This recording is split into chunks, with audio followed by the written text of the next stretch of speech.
Hi, ladies and gentlemen. Welcome to the Pitching Room. My name is Luke Richards, and this is our very first episode. So, for those who have just joined, welcome. So, what is the Pitching Room? Well, the Pitching Room is a show that I've created, which we give film concepts the chance to take a new life. So, if I said to you, there was going to be a film where Rambo was going to fight werewolves, would you want to go see it? Unfortunately, that film was close to being made, but due to some other issues, it wasn't. But here at the Picture Room, we give those film concepts a chance to come back to life and be taken into the arms of another person to create their own version of that film concept. And what better way to start than my good friends, both an actor, cosplayer, YouTube star of Hadley, and a kaiju specialist, Curtis Hadley. Curtis, welcome to the Pitching Room. Hello, Luke. It's fantastic to be your first guest. Thank you very much. Oh, pleasure, you make me sound so grandeur. Kaiju specialist. I watch movies with men in giant rubber suits. Thank you. Well, it just felt very fitting because from the day I met you, you constantly talked about men in rubber suits. And you know what? I thought, well, what better way? Not getting better. I'm not judging. I'm not judging whether rocks your boat. I mean, you're known for it anyway. So. Oh, thank you.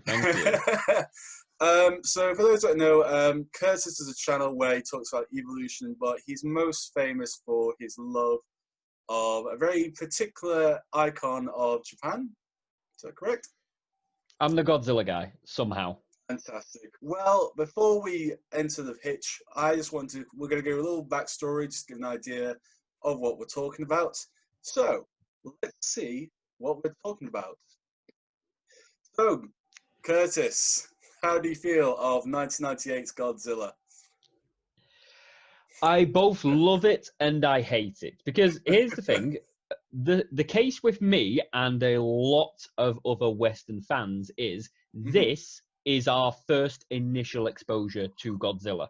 This was the first Godzilla-related material that I and a lot of other people ever saw. And initially, I love this. You know, I see this as when I'm a kid, and I love the whole concept of it. I love the design. I love everything about it.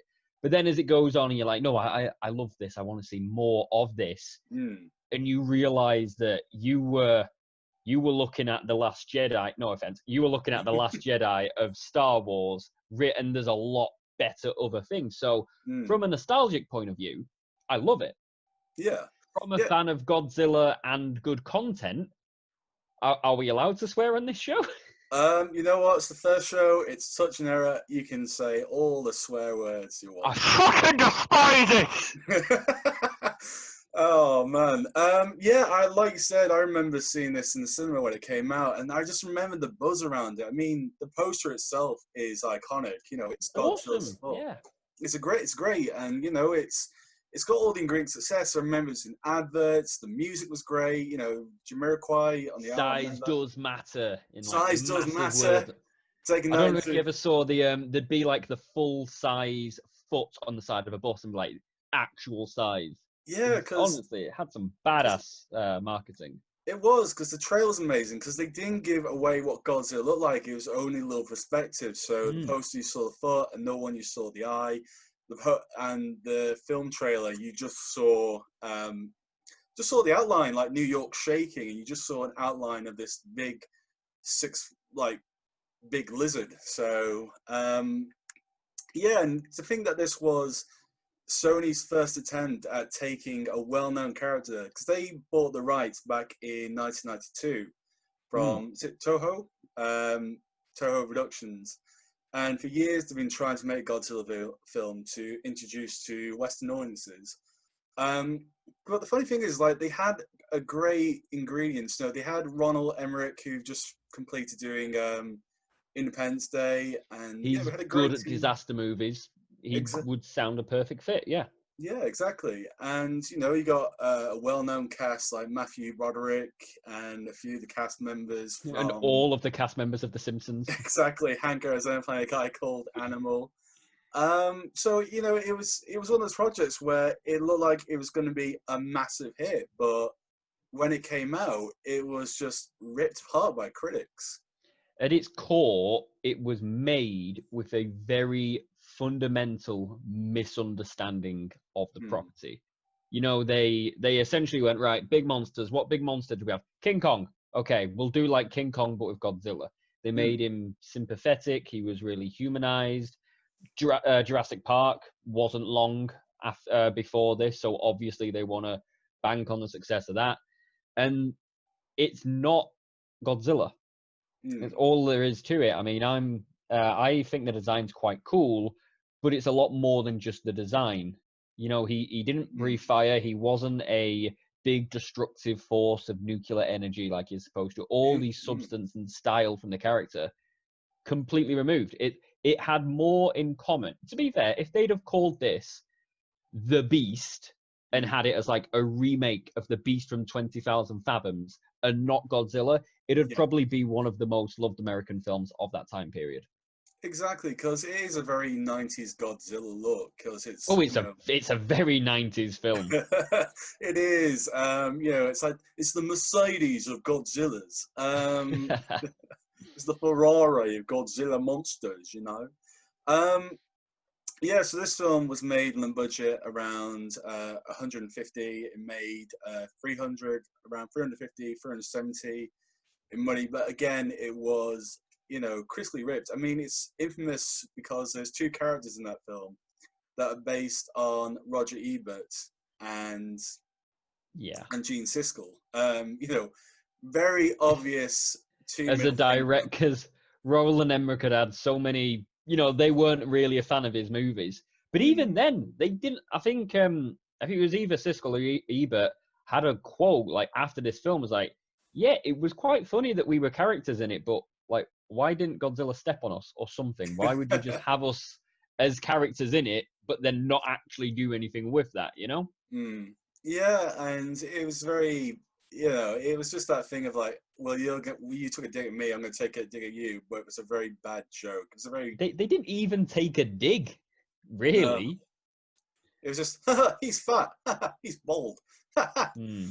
But yeah, and again with the casting, like I'm very mixed about Matthew Broderick because if you look at his early career, he was very active and he's very energetic. But when I think now he just got this lazy tone where he gives very little because he looks very geekish now. He looks like the school teacher. He just knows that you're going to give up halfway.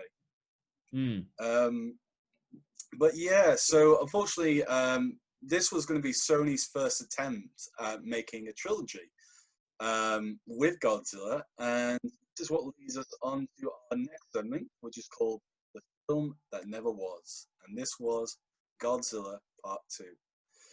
Kirst, do you know much about the original idea for Godzilla Part 2? I know quite a lot about it because, I mean, talking as a very reluctant fan of the first movie, this one sounds infinitely better, and it's quite a shame that it never happened, to be honest. I think it would have seriously fixed a lot of the problems with the first one.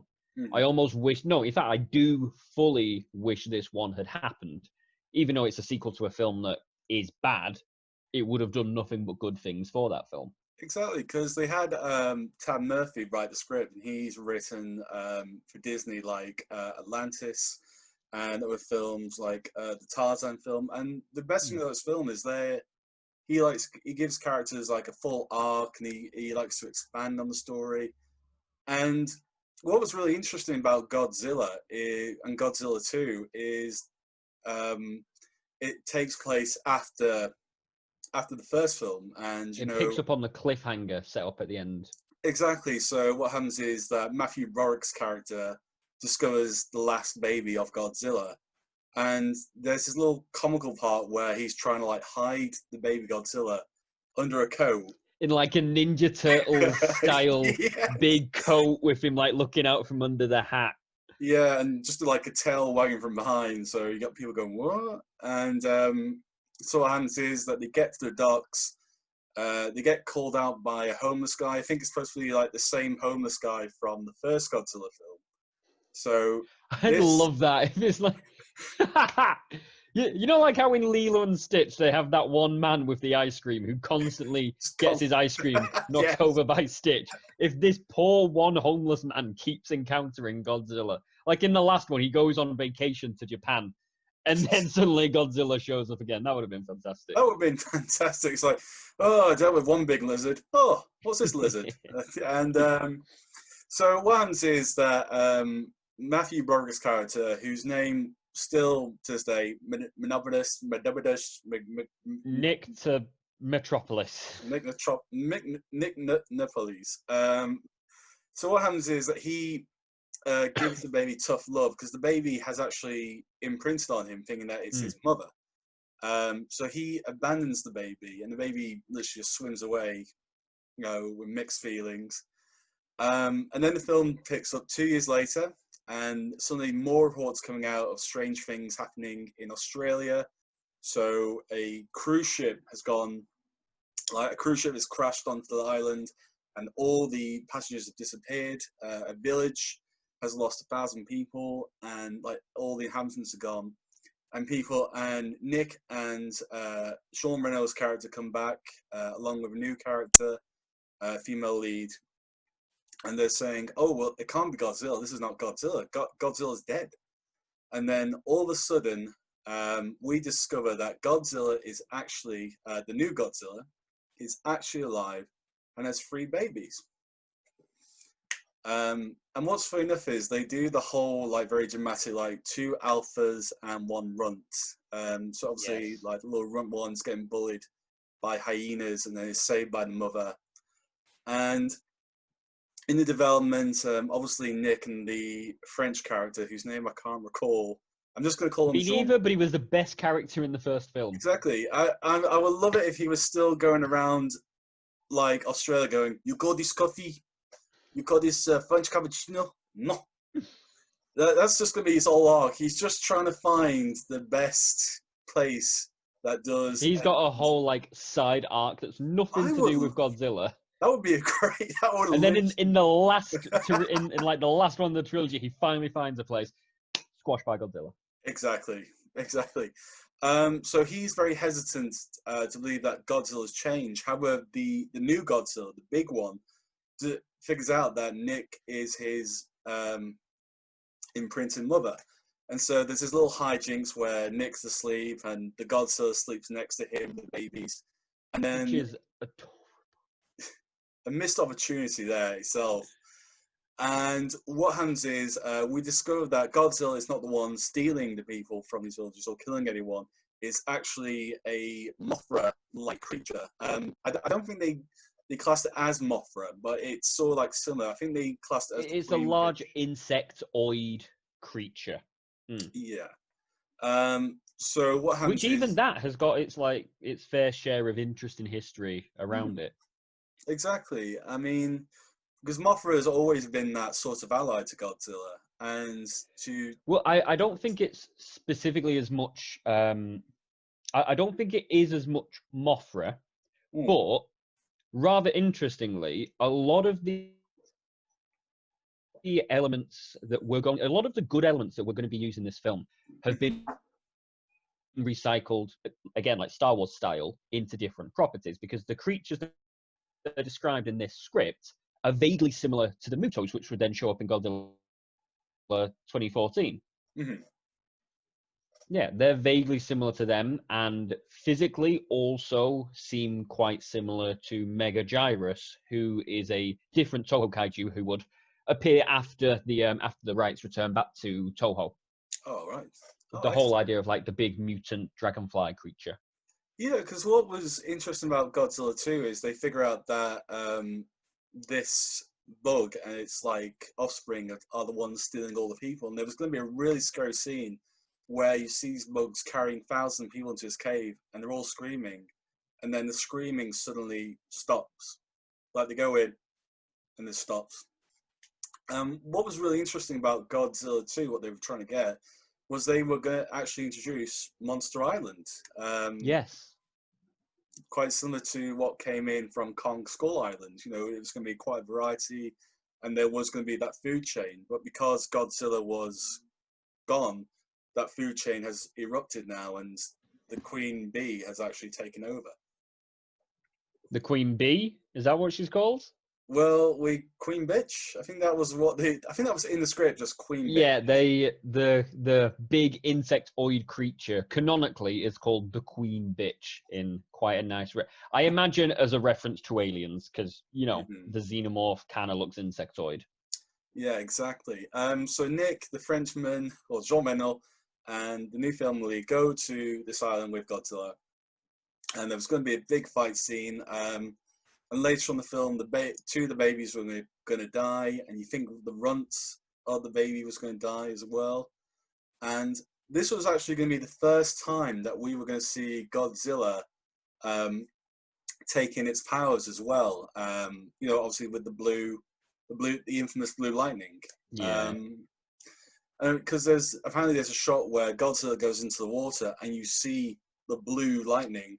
And there's an explosion. There's thousands of fish on the land being fed by Godzilla. But to cut the Godzilla 2 short, what happens is Godzilla saves the day, and the army who are in the background are about to attack Godzilla, like send a deadly missile. But the people that he has saved all create a big circle around him and just show him love. Like, this guy has saved us from the queen bitch. She has lost her children. And, it's the army's like, oh, you know what? He's actually not a bad guy. He's actually all right. There's Spider-Man to it. It's 100%. But with better acting, because there's no one speaking. You gotta check him. You gotta get through what first. I love that guy. Leave him alone. Yeah. Oh, come on. It's just like, we won't tell. Of course you will. It's New York. Everyone likes to brag in New York. Who are they going to tell? They don't know who Peter Parker is. Yeah, but if they bump into the street like, hey, yo, Spider-Man! Yo, train guy! Yo! That should have been in Spider-Man 3, which we will talk about another time. So everyone watches Godzilla, and then Godzilla goes into the ocean, and we discover that the runt survived the attack from the bees as well as the army, and it leaves Godzilla 3 open, which unfortunately it didn't happen. But what the funny thing is, like, that whole script, that whole story, they actually used that in the animated version of Godzilla. I was going to mention, I specifically have it right here. A lot of the plots that we've just spoken about did end up happening in Godzilla, the animated series. They bring in the whole idea, literally the scene at the beginning of Nick finding the egg gets a straight up animated adaptation in the opening episode of that. The whole idea of Monster Island and everything. They even do like a pseudo mecha Godzilla where aliens come in and like reanimate the corpse of the original Godzilla with like machine parts, and then this is fantastic. This series is. I'm upset we didn't get Godzilla 2. This is what Godzilla 2 should have been. Yeah. I'm upset we didn't get it, but that series is way better than it has any right to be. Well, unfortunately, the film didn't come to life, and unfortunately, the rights were given back to Toho, and they literally ripped a new one for Mercedes Godzilla. But now that we've given a little backstory on Godzilla and Godzilla 2, I think it's time that we enter the pitch. So, Curtis Hadley, are you ready to give your pitch to the studio? I am very ready. Okay, now, ladies and gentlemen, this is the pitch room. So, Curtis, as you may know, Godzilla 98 was a big hit. Cough. So, we asked you to come up with a great story for our new film. So, Curtis, what is your story for Godzilla 2? Honestly, very similarly to the original idea for Godzilla 2, there's not much that can be really picked out with the plot from it, because it does a lot of things. It is the best possible apology and good movie that you could do as a sequel to that, because you're keeping in line with Godzilla as like a more human, emotion-orientated creature by having all the parental attachments in the film, but you're also slowly making its way over to being the king of the monsters that it really is. Mm-hmm. It works as like a progression. If you think of it as like a superhero origin story, but the film ends as they put on the mask for the first time. Okay. That's kind of what this felt like. And I wish that not just Godzilla 2, but the entire trilogy could have been made so that we could see that evolution of the Godzilla character. But, you know, a lot of audiences are lazy and they just want it amazing instantly at the start. Mm. But I mean, in Godzilla 2, there's a lot that does right.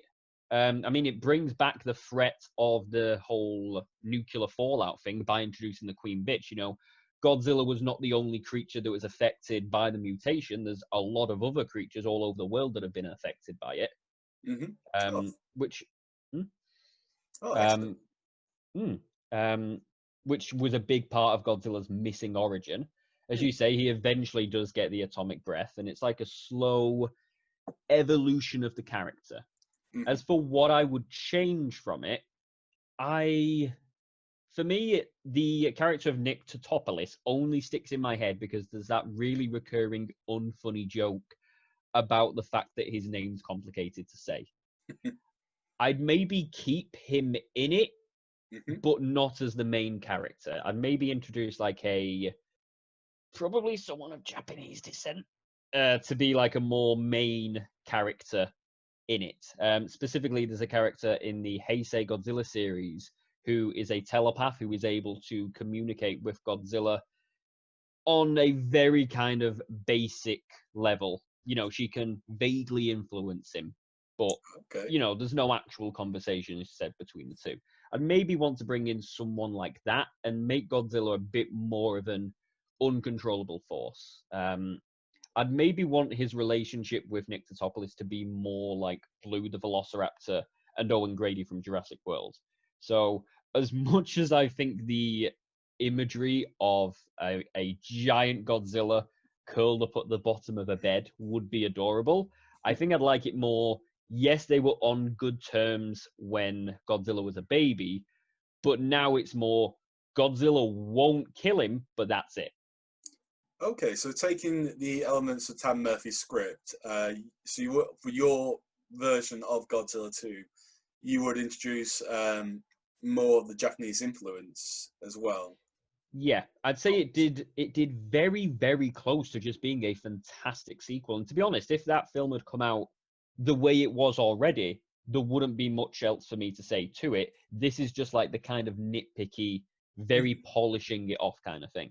I'd say at most, maybe I'd redo the Queen Bitch with a different, an actual like Toho kaiju, something like that. Okay. Any particular ones we should look into? Probably Angurius, because Angurius was Godzilla's first enemy that he ever fought. And canonically, Angurius, I mean, the origin story for Godzilla changes a lot over the course of the Toho films, but the general consensus is Angurius comes from the same place that Godzilla does, which could work very well for this. Angurius is like, picture him like a big dog with like a crocodile tail and then like hedgehog spikes on him. Yeah, well, definitely. We can get Stan Winston on that. Godzilla's design, like his redesign, the like athletic version, I like it. It doesn't look like Godzilla, but I do like the weird kind of Elseworld look for it, and I'd keep the majority of that the same. I'd give him his atomic breath, which he deserves, and luckily in the sequel cartoon series they do this. It's green instead of blue. I'd have it green in this because it's a different interpretation.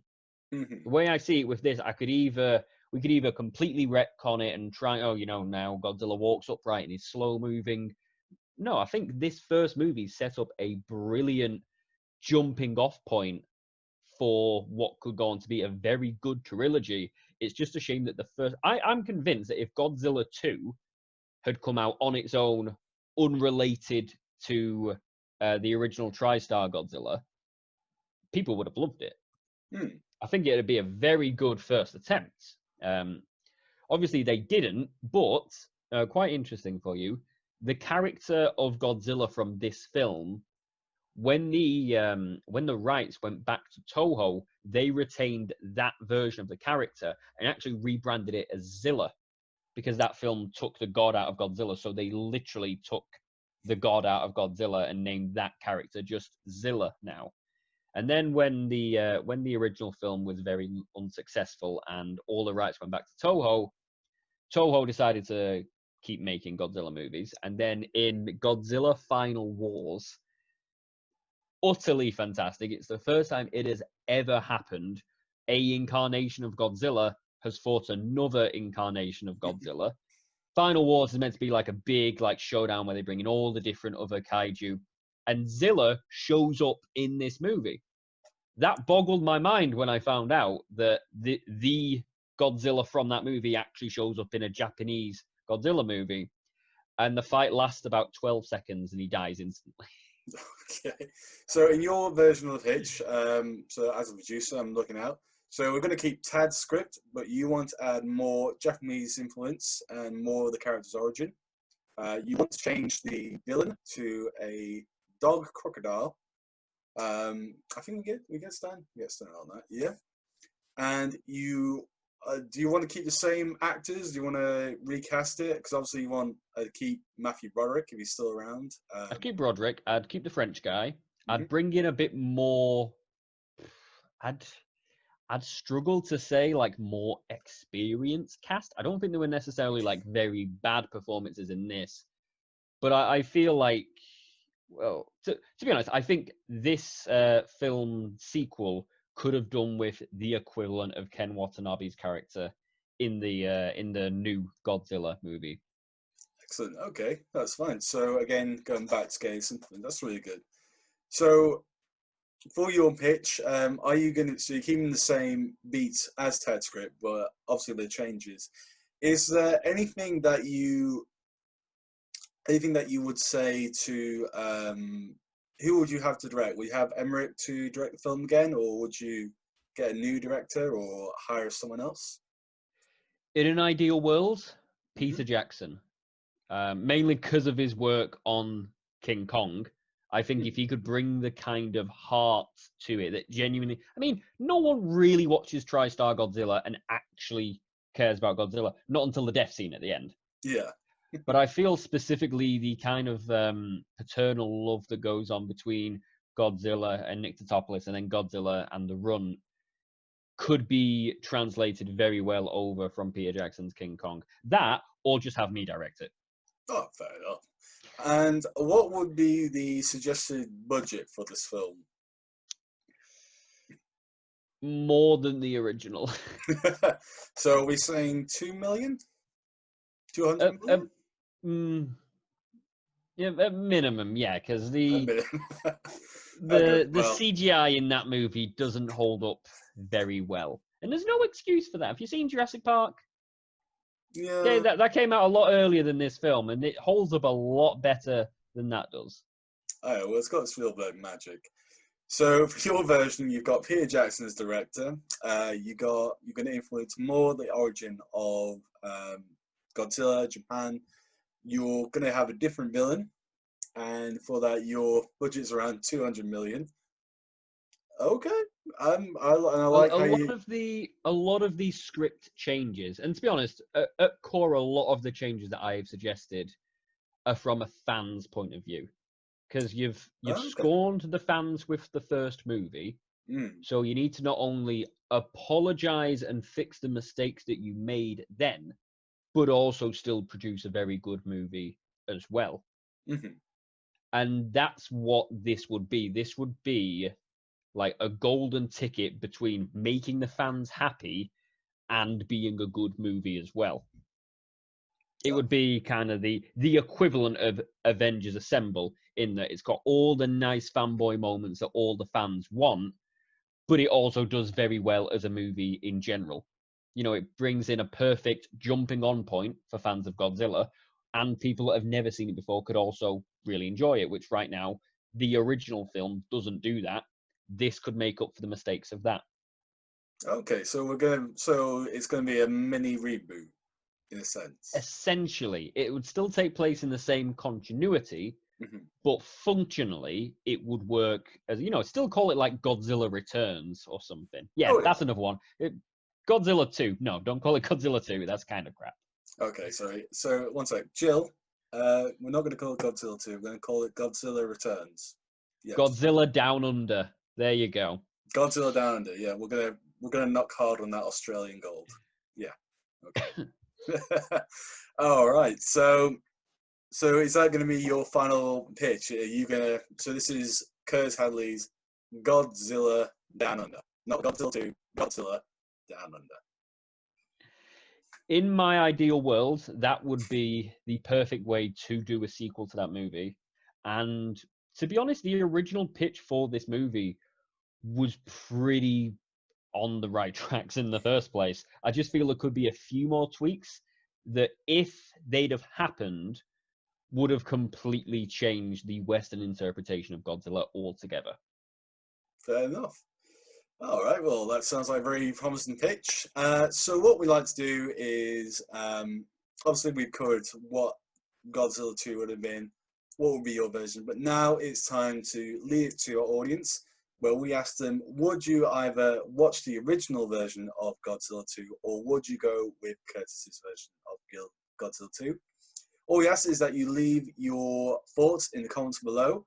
And I want to say a massive thank you for Curtis Hadley for being my first guest on the Pitching Room. Curtis, it's always been a pleasure. And if people want to obviously follow you on all socials and obviously your YouTube page, now is the floor to shout your words. It's been an absolute pleasure, Luke. I will watch this series in the future with great interest. Oh, thank you, sir. I have a video coming up about the Godzilla timeline myself on YouTube. That's Hadley is the name for that. And yeah, it's been an absolute pleasure, as always. Oh, fantastic. Well, thank you everyone for watching the first episode of Pitch Room. Hopefully everything has been a learning curve. But I'm Luke Richards.